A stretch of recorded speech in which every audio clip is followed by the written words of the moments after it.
be the 420 foot.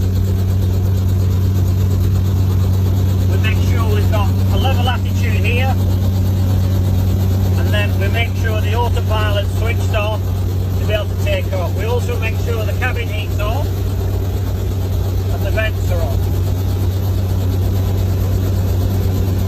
Now as we start to see a little bit of temperature, we can now do a mag check, a magneto check. So, we take it up to 80%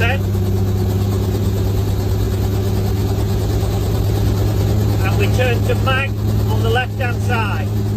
We get a little bit of drop and then we put it back to ball. We then do the right hand mag check.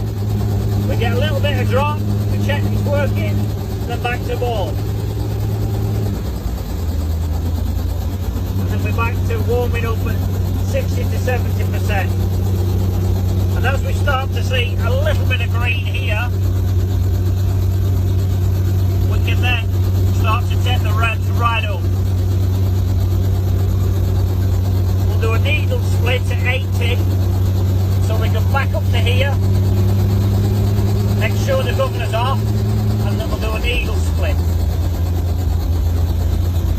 And you want the engine revs to come down before the rotations. Back up to 80. Now we've got a little bit of green. We can put the governor on and the governor will wind her right away up.